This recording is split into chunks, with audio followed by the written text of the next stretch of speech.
अच्छा जी, birds breeding business का part 194 है ये। अस्सलामुअलैकुम, मैं हूं एहसन जफ़र, कराची पाकिस्तान से। वो लोग जो कि फिंचेस से ब्रीडिंग करवा रहे हैं ऑलरेडी, या फिर वो लोग जो कि बजी से ब्रीडिंग करवाते हैं, उनके पास ऑलरेडी जो है ब्रीड आती है, या पैसे कमा रहे हैं वो, या फिंचों से कमा रहे हैं, बजीज से कमा रहे हैं। ठीक है, ऐसे हजरात अगर बिगनर लेवल पे मुझसे कई लोग पूछते हैं कि यार हम लोग जो है फ़िशर फैमिली रखना चाह रहे हैं, ठीक है, यानी लववर्ड की तरफ आना चाह रहे हैं, थोड़े से लववर्ड डाल के देखना चाह रहे हैं, तो ऐसे लोगों के लिए बहुत अच्छी मैं टिप देने वाला हूँ आज, बहुत अच्छी टिप एंड ट्रिक। ये बात आपको कोई भी नहीं बताएगा, ज़्यादा ऊपर निकलने की भाई ज़रूरत नहीं है। ऐसे लोग जिनको अभी बजीज़ में बहुत प्रॉफिट हो रहा है, फिंचेस में हो रहा है, तो उस काम को जारी रखें। किसी सेटअप को ख़त्म करके दूसरा सेटअप को स्टार्ट करने की सोचें भी मत। जहाँ से पैसे आ रहे हैं उसको चलने दें। हाँ, इजाफी तौर पे आप 10 पेयर 20 पेयर वैसे रख सकते हैं, लेकिन आपने करना क्या है, ये बात बहुत कम लोगों को पता होती है, जो मैं अभी आपको बताने लगा हूँ। और बहुत कम लोग ऐसे होते हैं, क्योंकि हर कोई क्या कर रहा है कि ऊपर से ऊपर छलांगे मार रहा है, यानी कि डायरेक्टली किसी को क्रिमिनो चाहिए। मेरे पास ऐसे लोग आते हैं अक्सर, मुझे कहते हैं यार एल्बिनो पर्सनाटा चाहिए। तो मैं उनसे पूछता हूँ पहले कभी आपने फ़िशर विशर रखे हैं? कहने लगे नहीं। तो मकसद ये है कि बंदा एल्बिनो से भी स्टार्ट कर सकता है, क्रिमिनो से भी स्टार्ट कर सकता है। ये तो आपकी पर्सनल चॉइस है कि पारब्लू ले रहे हैं या ब्लूटू ले रहे हैं, आप क्या ले रहे हैं, ये तो आपका अपना मसला है।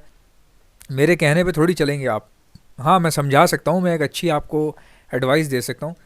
तो मैं आपको आज वो एक बहुत मज़े की बात बता रहा हूँ, जो कि बड़े जितने भी ब्रीडर्स हैं उनका गौर नहीं जाता इस तरफ।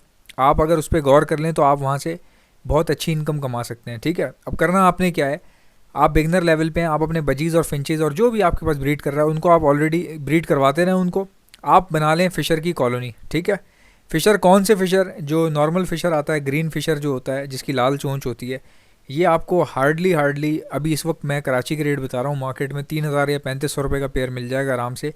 इनकी इतनी ज़्यादा जो है ना कीमत नहीं है, और यही बहुत अच्छा मौका है कि आप इनको ख़रीद कर इनकी कॉलोनी बना सकते हैं। 10 पेयर की या 20 पेयर की, कम से कम 5-10 पेयर से स्टार्ट कर दें आप। अगर आप 5 पेयर की भी कॉलोनी बनाते हैं ना, 5 पेयर की, तो भी बहुत अच्छा है।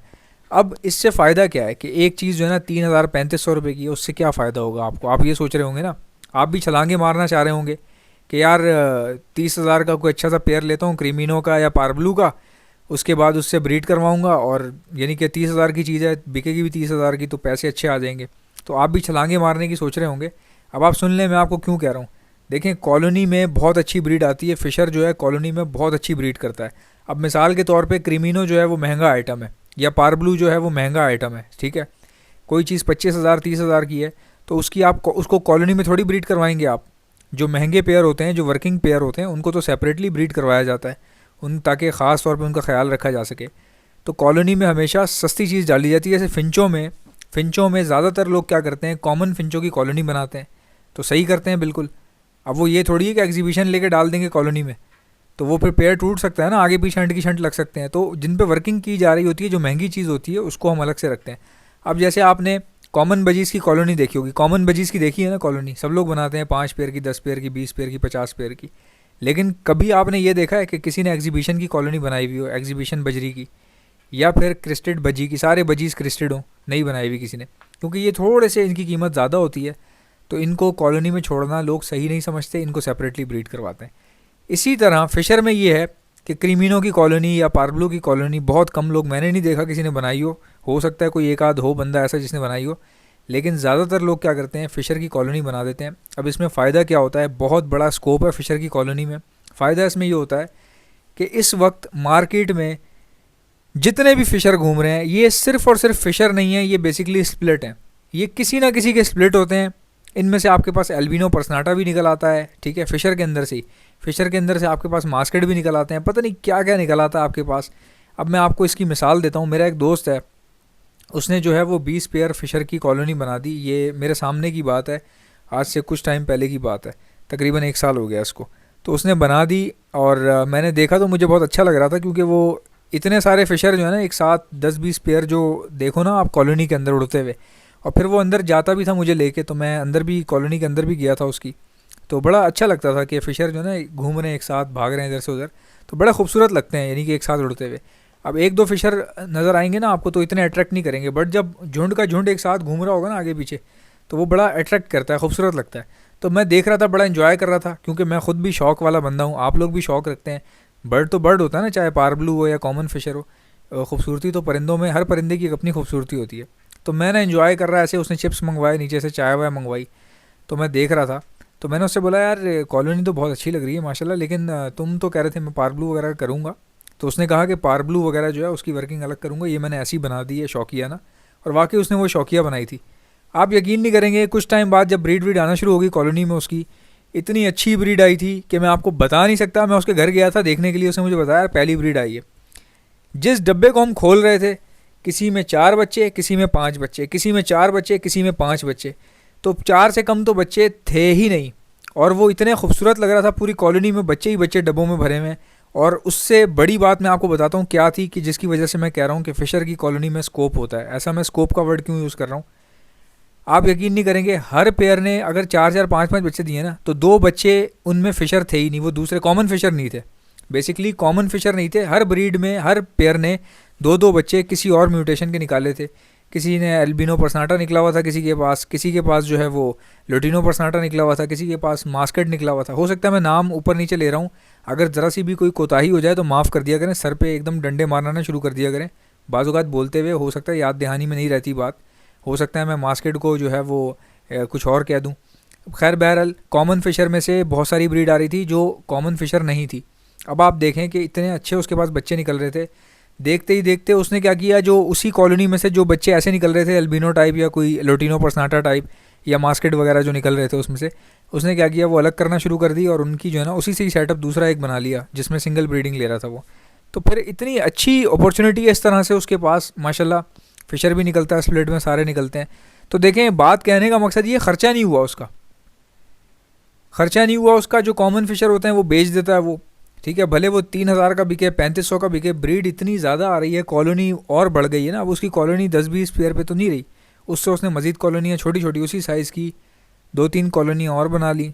बाकी सेपरेट जो सेटअप था, शेड था उसका जिसमें सेपरेटली पिंजरे लगे हुए थे, जिस तरह जो हम लोग 1.5x3 वाले रखते हैं, वो अलग चल रहे थे। फिर उसने कुछ मार्केट से जो है वो पार ब्लू वगैरह ले ली, अब जाके लिए हैं पार ब्लू, ब्लू 2 वगैरह, तो वो भी उनसे भी ब्रीड करवा रहा है। तो देखें इतना स्कोप है। आप अगर कोई भी बंदा ऐसा है जो बजीज़ वगैरह रखी हुई हैं, फिंचेस रखी हुई हैं, आप यार मैं कहता हूँ कर जाओ, बना दो कॉलोनी 10 पेयर की या 5 पेयर भी अगर अफोर्ड कर सकते हो तो बना जाओ भाई, बना जाओ। इसमें फ़ायदा है, कोई नुकसान नहीं है इसमें। फ़िशर जो है ना वो सबसे आसान कॉलोनी होती है फ़िशर की, ना ये लड़ते हैं ना ये कुछ करते हैं, बस जगह थोड़ी ज़्यादा होनी चाहिए ना। वैसा नहीं कि आपने छोटी सी जगह में भर दी है, यानी जगह ऐसी हो कि उड़ फिर सकें। कॉलोनी का मतलब क्या होता है, कॉलोनी का मतलब होता है कि पेयर कम से कम फ्लाई कर सके। कॉलोनी बनाई इसलिए जाती है कि खुश रहें, लड़े ना आपस में। अब बिल्कुल आप कंजस्टेड बनाएंगे तो घंटा ब्रीड आएगी उसमें। एक भाई थे, उन्होंने मुझे कहा ब्रीड नहीं आ रही, आपने बोला कॉलोनी में इतनी अच्छी ब्रीड करते हैं, ये करते हैं, यूँ करते हैं, आपने जो है ना ऐसे बोल देते हैं आप फलाना दिमाग का ये वो। मैंने कहा यार वीडियो भेजना ज़रा अपनी कॉलोनी की। आप यकीन नहीं करेंगे, छोटा सा कोई पिंजरा था, ठीक है, पिंजरा कितना था मेरे ख्याल 3x3 का पिंजरा, 3x4 का पिंजरा था, ठीक है। उसमें उसने पता नहीं कितने पेयर भरे हुए थे, समझ में ही नहीं आ रहा था कि पेयर कितने हैं और मटकियाँ कितनी हैं और क्या है। तो बहरहाल उसके पास इसलिए नहीं आ रही थी ब्रीड के, इतनी छोटी जगह में आपने भर दिए इतने सारे। तो कॉलोनी जो है ना जगह के हिसाब से पेयर छोड़ें उसमें, इंशाल्लाह आपके पास खुद बढ़ती है कॉलोनी, बहुत अच्छी सेट हो जाती है। अगर डायरेक्टली यार आप 1000 झुंड उठा के आप इतनी छोटी पिद्दी सी जगह में घुसेड़ देंगे, वो क्या वो ब्रीड करेंगे, उनको तो पहचानने में टाइम लग जाएगा आपस में एक दूसरे को, ठीक है। किसी की मादी खो जाएगी तो ढूंढने में 1 साल लग जाएगा उसको यानी कि नर को, अगर मान लीजिए फीमेल अगर थोड़ी सी मिसप्लेस हो गई तो मेल को फीमेल ढूंढने में ही 1 साल लग जाएगा। इतने ज़्यादा मत छोड़ा करें आप लोग, कम पेयर छोड़ें, आपके पास ब्रीड बहुत अच्छी आएगी। तो ये तरीका, ये बड़े लोग, इन लोगों का ध्यान नहीं जाता इस बात पे कि मार्केट में जितने फ़िशर घूम रहे हैं ये सब के सब स्प्लिट हैं। आज के दौर में फ़िशर टू फ़िशर कौन लगाता है, कोई बंदा नहीं चाहता कि वो फ़िशर पे काम करे या फ़िशर लगाए। ये जितने भी फ़िशर मार्केट में नज़र आ रहे हैं ना, ये भाई लाजमन किसी के पास स्प्लिट में निकलते हैं। तो वो जब बेचने की कोशिश करता है तो उसको उतने पैसे नहीं मिलते जो वो चाह रहा होता है कि स्प्लिट के पैसे मिल जाएँ, थोड़े से बढ़ा के मिल जाए। तो हर बंदा जो है ना स्प्लिट ख़रीदता नहीं है कॉन्फिडेंस के साथ, तो वो स्प्लिट पड़े रह जाते हैं, फिर बंदा मजबूरन जो है ना नॉर्मल रेट पे निकाल देता है और इसी तरह वो मार्केट में आ जाते हैं, बाहर आ जाते हैं, जाल वालों के पास आ जाते हैं। तो जितना फ़िशर घूम रहा है ये तकरीबन 95% जो है स्प्लिट है ये, और इससे आप बहुत बड़ा फ़ायदा उठा सकते हैं इस चीज़ से, इसको इस्तेमाल करके अपना टाइम बचा के। फिर दूसरा, ये परवाह आपको होनी कोई नहीं है, क्योंकि कितने महंगे हैं ये, ₹3000 जोड़े के हिसाब से अगर आप 5-10 जोड़े ख़रीद के डाल देते हैं कॉलोनी में, एक शौक भी पूरा हो जाता है। कभी वीडियो बना ली खड़े होके, अंदर बैठ गए, चाय पी ली अंदर जाके, कभी एक अच्छा लगता है। तो फिर उसमें ब्रीड भी आ जाती है, नुकसान कोई भी नहीं है, फ़िक्र कोई भी नहीं है। मुझे पूरी उम्मीद है कि मेरी वीडियोस जितनी भी मैं अपलोड करता हूँ आपको अच्छी लगती होंगी। अगर आपको अच्छी लगती हैं तो लाइक कर दिया करें, और अगर आप मेरे चैनल पर नए हैं तो सब्सक्राइब कर लीजिएगा, क्योंकि इतनी बड़ी दुनिया में आप मुझे कहाँ ढूंढेंगे। आपसे मुलाकात होगी फिर। अल्लाह हाफ़िज़।